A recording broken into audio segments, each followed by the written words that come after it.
neither would we. To me, they're one of the most beautiful things you can ever witness. But to the people who live under them, they're the most terrifying and destructive thing you can ever witness. Cameraman Jeff Mackley's mission to film the world's volcanoes comes with risks. On one mountain, he avoided death by moments when a lethal mixture of hot gas and ash just missed him. There was a loud roar like a freight train, and a pyroclastic flow came down the valley that we'd just been in. So, yeah, another 5 minutes either way, it would have been curtains for us. Mackley risks his life to record volcanoes' beauty. Others risk theirs to record their power. Many of us have experiences that could either have gone one way or the other, depending upon just something small that happened.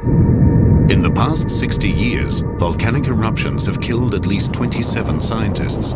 Even so, their quest for knowledge continues. On average, between 50 and 60 volcanoes erupt every year.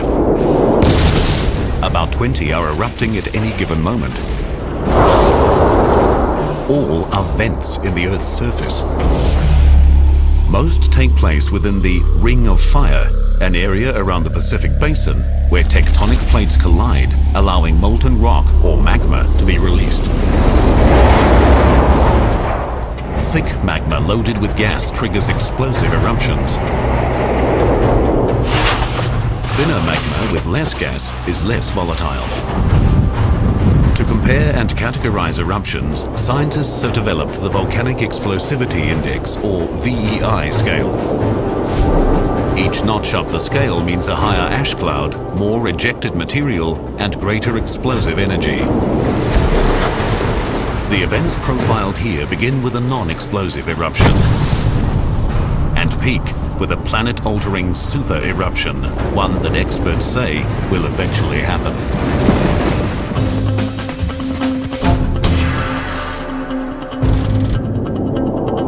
Hawaii is a tropical paradise. But under the brilliant sand and lush forests simmers a cauldron of tremendous heat and violence.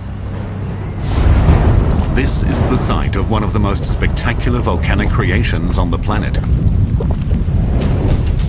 All of the Hawaiian Islands are volcanoes, built over 70 million years by a powerful geological formation called, appropriately, a hotspot.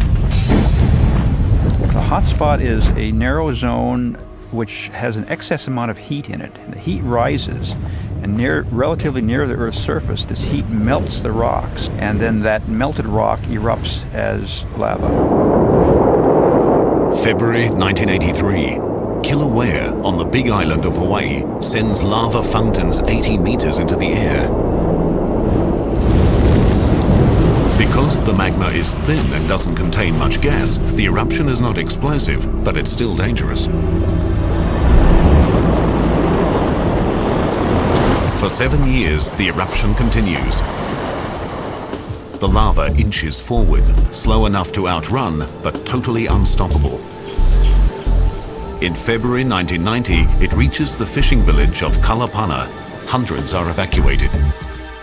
It became a very painful experience, actually, to watch this because it was just creeping through town, you know.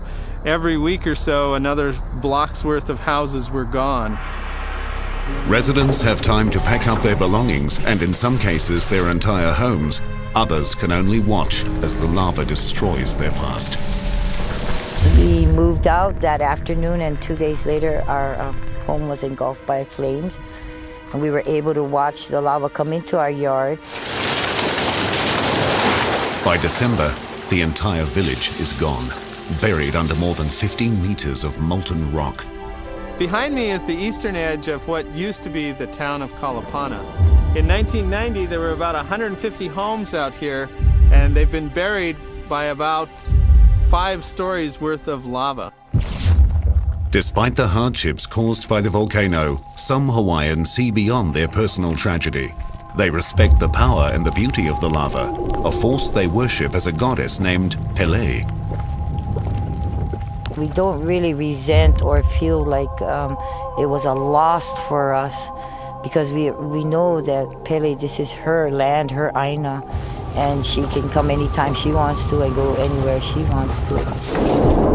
Since 1983, Kilauea has displaced almost 200 families and destroyed millions of dollars worth of property. In that same time, it's added more than 200 hectares of land to the island, continuing the 70 million year process that created all of Hawaii. It's a stunning example of how a volcano creates and destroys at the same time. Its slowly oozing magma is a permanent threat, but rarely produces a violent explosion. In our next event, thicker magma trapped in a geological powder keg triggers a much more explosive volcanic eruption. Lethal white-hot clouds of gas descend on thousands of people, wiping out an entire Caribbean capital. And later, in our ultimate disaster scenario, a supervolcano strikes the heart of Europe, demolishing a major city and casting a shadow over the entire planet. The stunning lava fountains and flows of Kilauea on the big island of Hawaii both create and destroy, but rarely are lethal. But there are much more explosive and dangerous volcanoes, ones that spew out deadly gas and ash clouds. One such volcano ravaged half a nation and sent 19 to their graves.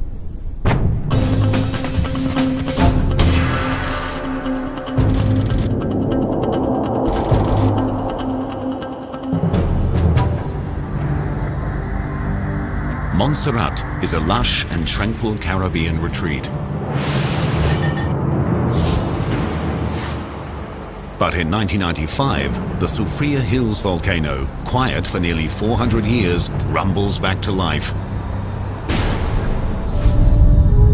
Over the next 2 years, multiple eruptions shoot ash thousands of feet into the air. The capital of Plymouth is evacuated twice. Each time, the residents return, hoping the volcano's rage is over. On June 25th, 1997, those hopes are buried.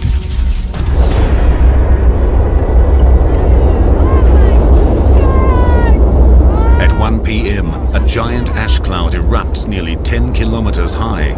In the next 30 minutes, close to 800-degree mixtures of ash and rock race downhill at more than 100 kilometers an hour. The lethal clouds are called pyroclastic flows.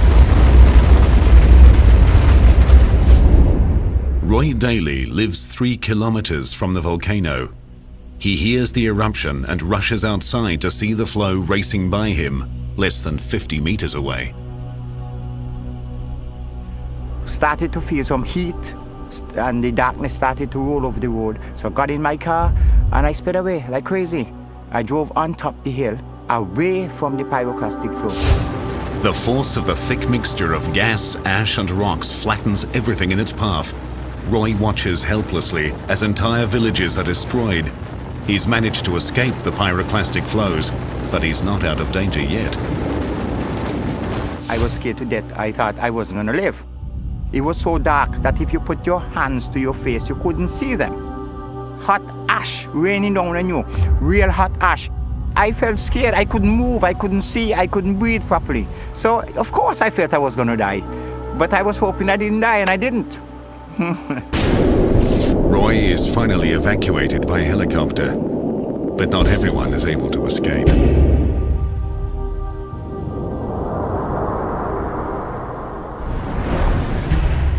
Dr. Sue Laughlin is the director of the Montserrat Volcano Observatory and a witness to the eruption. The maximum speed of pyroclastic flows on that day could have been in excess of 150 miles per hour. Even though people saw it coming, there was very little they could do to make their escape. The nearly 8 million cubic meters of flow covers thousands of square kilometers of land, damages or demolishes more than 100 homes, and destroys the island's only airport. Other than one ferry service, Montserrat is cut off from the rest of the world.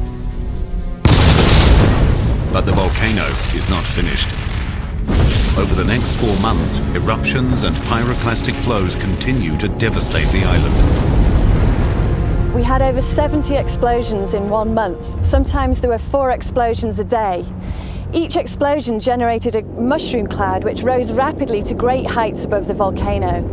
Each explosion generated pyroclastic flows which spread in all directions around the volcano. You can see behind me the impact on Gage's Mountain of surges as they came over the mountain during one of these explosions and singed and burned all the vegetation there. The pyroclastic flow's toll on the island's natural resources is immense. The human toll is 19 lives. The cause of this violent and tragic eruption lies deep below the lush island. The same process that created this tropical paradise threatens to destroy it. Here, the North and South American tectonic plates collide with and plunge below the Caribbean plate in a process called subduction. The subduction takes place at about 130 kilometers depth, that's about 80 miles below the surface of the Earth.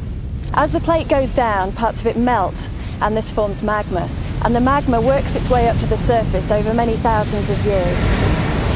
Unlike Kilauea, the Soufriere Hills volcano produces thick magma. Over thousands of years, it forms the classic steep volcanic cone called a stratovolcano. The magma contains a variety of gases, all under intense pressure. It slowly rises until it reaches the Earth's surface when the pressure is released. Just like a bottle of champagne, the gases suddenly expand and the volcano violently erupts.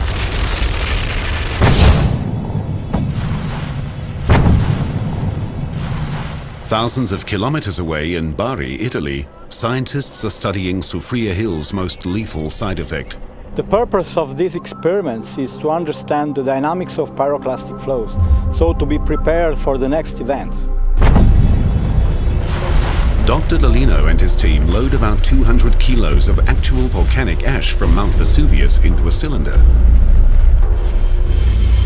Pressurized gas creates an explosion that ejects the ash.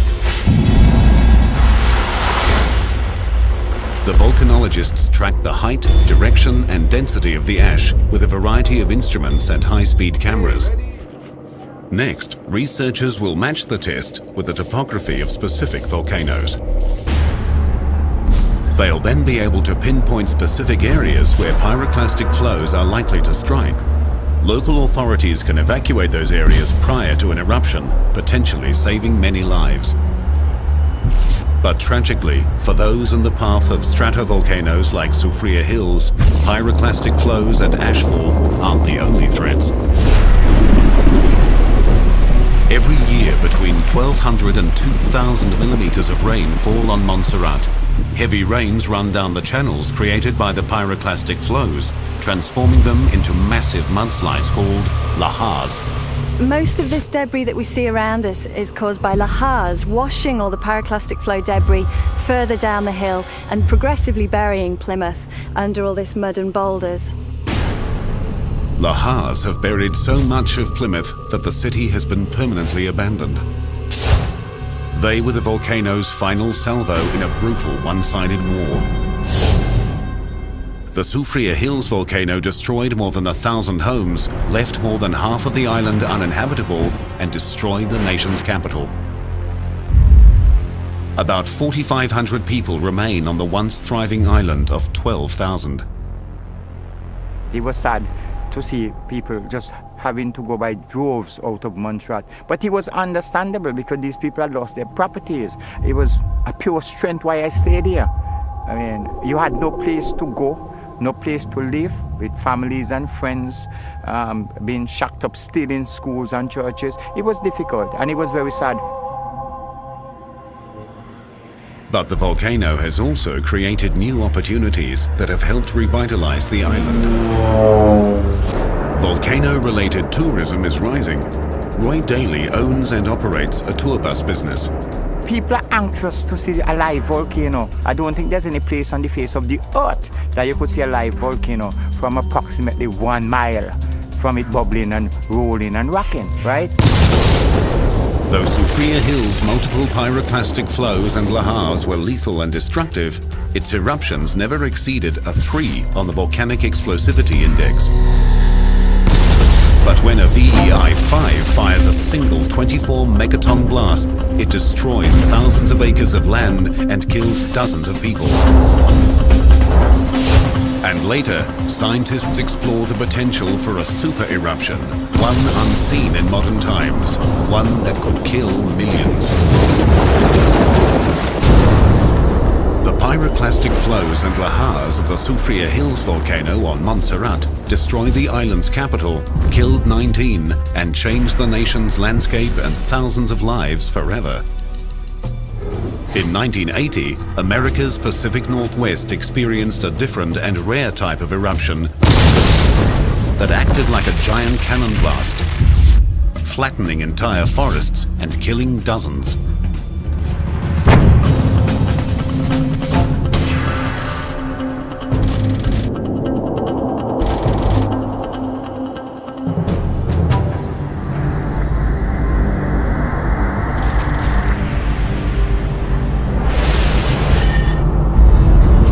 The Cascades are an 1,100-kilometer-long majestic range stretching from Canada to Northern California. Hundreds of thousands of hikers and skiers find refuge and adventure here.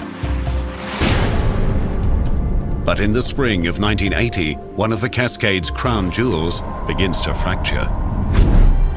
In March, small earthquakes ripple deep below the peak of Mount St. Helens. After more than 120 years of slumber, the mountain is awakening. On May 17, Keith Ronholm, a geophysics graduate student intrigued by the mountain's activity, decides to get a closer look. Mount St. Helens was erupting about every 5 or 8 days. I had gone to a place called Bear Meadow to try to get a view of one of these small summit eruptions. Ronholm gets far more than he bargained for. At 8:32 on the morning of May 18, a magnitude 5.1 earthquake rips through the volcano's north side. 2.8 billion cubic meters of earth falls at speeds of up to 257 kilometers an hour.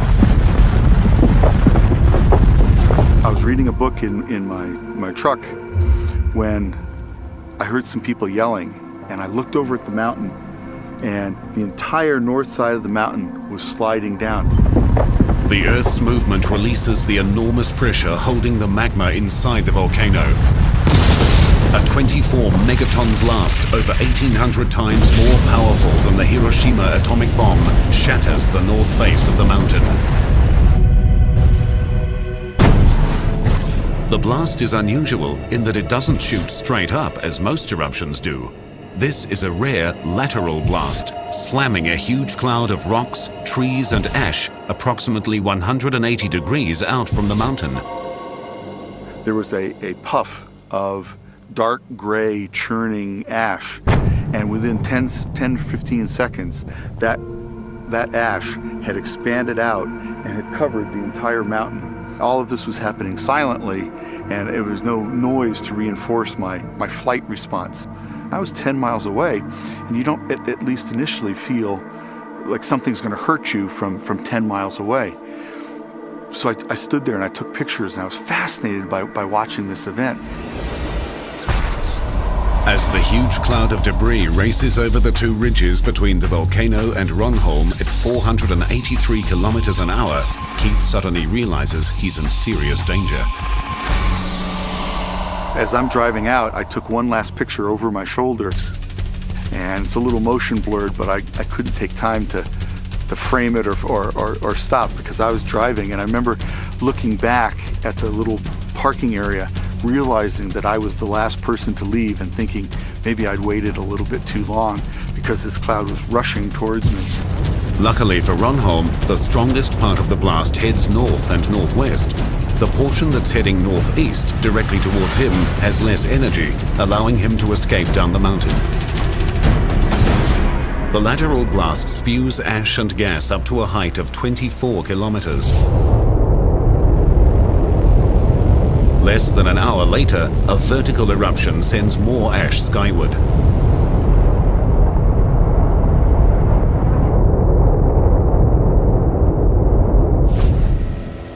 Into this grim scene flies Jess Hageman with the Washington Army National Guard. Most of the trees were blown over by the eruption, and we're talking about 14, 15 miles downstream of Mount St. Helens. The whole landscape was changed. It made you feel like sort of a gnat flying around the universe, because in comparison to the size of the eruption, it was amazing. Amazing and horrific. 800-degree pyroclastic flows race down the steep flanks at up to 129 kilometers an hour. In some places, they are 37 meters thick. In the early hours of the disaster, the enormity of the destruction to the landscape is impossible to comprehend. But it only takes one sobering moment for Jess Hageman to realize the human toll. It was on this ridge right straight ahead of us here that we found the first 2 survivors in the blast area. And that turned out to be Jim Skamanki and his partner, Leonti Skirkadov. And we eventually were able to pick those 2 people up. 9 hours after its start, the eruption ends.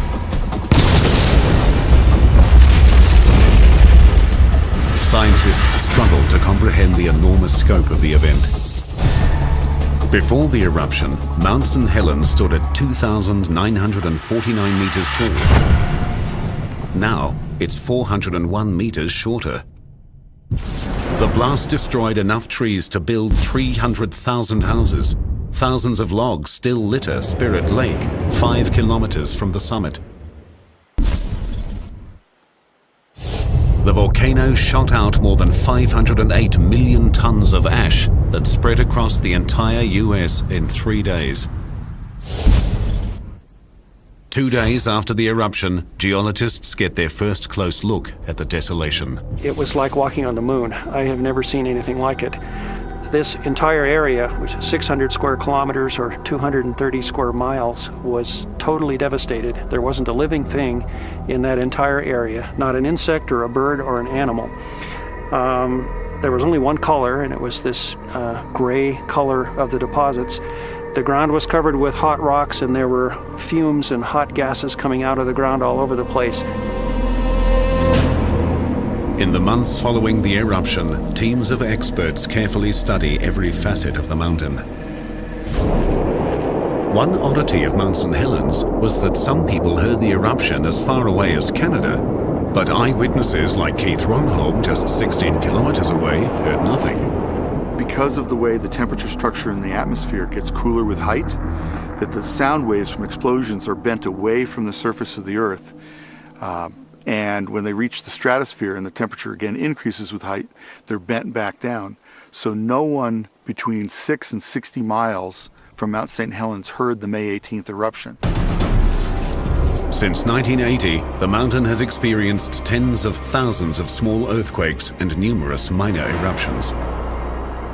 Most significantly, since 2004, the volcano has been continuously erupting lava, creating a giant lava dome that is still growing today. It's volcanologists like Rick Lahusen's job to find ways to monitor all of this activity. What we needed was a way to get our instruments out there very quickly without putting people on the ground in harm's way, and yet still be able to monitor changes in the eruption. So what we came up with is this stainless steel superstructure, which kind of looks like a daddy long-legged spider, so we kind of call them spiders. This is a GPS antenna which receives timing signals from satellites and lets us locate exactly where this is. The signals go into the computer system, and then the data come out at the request from computers back in the office and are transmitted out through this antenna. With the spider securely attached to a chopper, it's time to head into the belly of the beast. As they approach the crater, the new lava dome is visible, spewing out sulfur dioxide gas and steam.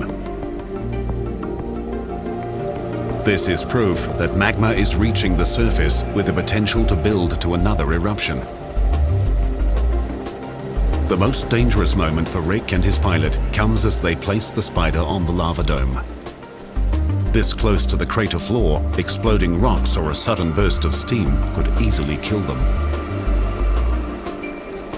Operating with the precision of surgeons, the men carefully placed the spider directly on top of the lava dome.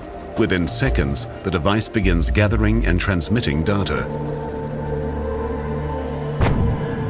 At the Cascades Volcano Observatory in Vancouver, Washington, Lahusen analyzes the spider's digital camera images. Time-lapse photography shows the lava dome's formidable growth. What's really phenomenal about this is how much rock is coming out of the ground. It's taller than the Empire State Building. It's coming up at 5 meters per day, more than 200 meters across, and it's right here in our backyard. No conclusions have been drawn yet about the lava dome's rapid growth. Geologists warn that an eruption similar to the 1980 event is possible, but unlikely. They are certain, however, that future eruptions of some sort will occur. Whatever its future, the mountain's recent past continues to reverberate today, especially for those who were there. It's just an amazing event to witness that we normally think of the Earth as being a very static, stable environment that doesn't change. But when you get to watch a volcanic eruption and you watch a giant piece of the Earth slide away, followed by this dynamic, churning ash cloud that flattens tens of square miles of forest, you realize how powerful nature can be and how powerful geologic forces can be. Mount St. Helens VEI-5 lateral blast destroyed a massive amount of land and killed 57 people. Just one notch up the scale, a VEI-6 volcano kills hundreds when its huge eruption is followed by a long series of deadly side effects. And later, scientists reveal the unthinkable effects of an ultimate eruption that they guarantee will happen sometime in the future. The VEI-5 lateral blast eruption at Mount St. Helens flattened 600 square kilometers of land and killed 57 people. But there's one volcano that's in a class by itself. It killed hundreds, afflicted millions, and affected the entire planet.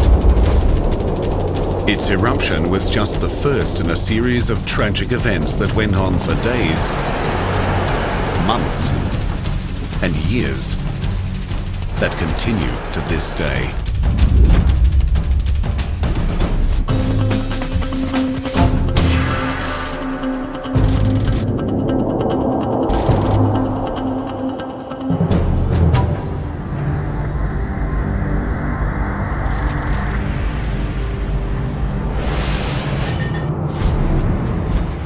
Luzon is the largest of the Philippine Islands. It's home to 56 million people, the capital city of Manila, and Mount Pinatubo. For centuries, thousands have lived on and around the mountain. Farmers harvest rice and other crops from its fertile soil. What many locals didn't know or believe is that the mountain is a volcano. Even most experts who knew it was thought it was inactive. On June 9, 1991, the mountain erupts for the first time in more than 500 years. Eruptions, earthquakes, pyroclastic flows, and ash batter the island day and night. Geologist Dr. Kelvin Rodolfo arrives 4 days later. The amount of ash was falling so thickly you couldn't see any more than 20 feet. There were pieces the size of chicken eggs that were landing on us. On June 15th, a massive eruption spews 5 cubic kilometers of volcanic debris 35 kilometers high. The top of the mountain collapses, triggering a series of large earthquakes. Rodolfo is one of thousands trapped in the city of Olongapo, 33 kilometers from Pinatubo. I was terrified continually during the eruption. Every 3 minutes or so there was a noticeable tremor, one of the magnitude that would cause you impulsively to want to run outside of a building. But outside, the scene is equally terrifying. Reddish lightning was darting horizontally above people. And the claps of thunder were practically simultaneous with the lightning. This intra-cloud lightning is caused by static electricity in the ash cloud. It's seldom dangerous because it strikes horizontally instead of vertically. Still, fear of the conditions outside stops many locals from sweeping the ash off their roofs, something that will have fatal consequences. On the same day as the eruption, a typhoon strikes Luzon. The heavy rains mix with the ash. Since ash consists of fine particles of rock and minerals, adding water turns it into a cement-like substance. For those with several centimeters of ash on their roofs, the mixture is a deadly one. The passing typhoon saturated the ash with water, making it a lot heavier, causing roofs to fall in and pull the walls of houses in after them. As if that isn't enough, vast pyroclastic flows fill the valleys around Pinatubo with debris. Once again, the typhoon turns a volcanic byproduct into a lethal weapon: lahars.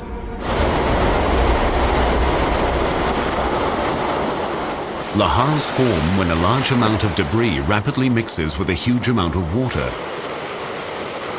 The powerful mass churns downstream, destroying anything and anyone unlucky enough to be caught in their path. If you imagine a bulldozer traveling perhaps 15 miles per hour hitting the substructure of a bridge, the bridge is taken out, and that's the impact that large rafted boulders had. After 9 nightmarish hours, the eruptions end. More than 300 people are dead, and tens of thousands are homeless. As bad as things are, they could have been much worse. In the months prior to the eruption, locals reported seismic activity. Ongoing scientific monitoring confirmed the reports. Guided by experts who pointed out specific high-risk zones, officials evacuated more than 58,000 people in the days and hours leading up to the eruption. Prior to the eruption, we had made maps that anticipated where the tephra would fall, and that depended on the seasonal winds. But in still another deadly development, the typhoon changed the wind direction. Areas that had been considered safe were inundated with a deadly mix of tephra, or ash, and rain that crushed homes and the people in them. As thousands begin the massive cleanup, the volcano's effects become global. 1 month after the eruption, the huge ash cloud circles the Earth. In the upper atmosphere, sulfur dioxide is converted into sulfuric acid aerosols. They reflect the sun's radiation away from the Earth, cooling the entire planet's surface by 1 degree. The effects on the Earth's atmosphere will last more than 2 years. Back in the Philippines, the volcano's after effects continue. In the 3 months following the eruption, heavy rains trigger more than 200 lahars. As time progressed and the flows eroded deeper and deeper into the lahars, the channels got larger and larger and became much more efficient conduits for the slurries to flow down. To help the hundreds of thousands of people in harm's way, lookouts are stationed upriver. When they sight a lahar, they radio priests like Father Nestor Tayeg, who ring their church bells in warning. The bell sounds would be heard by the community any time of the night like an alarm, a warning. Warning, be prepared, lahar is coming. But once again, a twist of fate conspires against the people of Luzon. In October 1995, another large typhoon strikes the island and lookouts are put on alert. Unfortunately, the heavy rains that triggered the lahars were not yet loaded with sediment when they passed this watch point. Consequently, the lookouts radio that nothing but floodwater is coming down the mountain. But as the water runs down the channel, it erodes a lot of loose material, bulking up the lahar into a mixture estimated at 80% sediment and only 20% water. The larger the percentage of sediment, the faster and more powerful the lahar. It strikes with incredible force. It was making this noise, this sound, just like rampaging horses. It was coming closer. Suddenly, it invaded our parish church. The second floor of my rectory where I live was buried, and I climbed on top of the bell tower. The lahar still kept coming. You can actually hear the lahar still rising, burying the second floors of most houses. You can hear people screaming. It was very dark.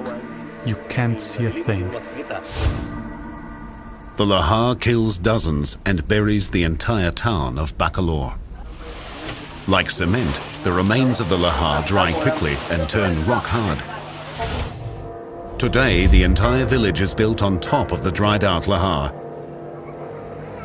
Eerie reminders of the devastation are everywhere, including Father Ness's church, where a new floor had to be built over 7 meters of mud.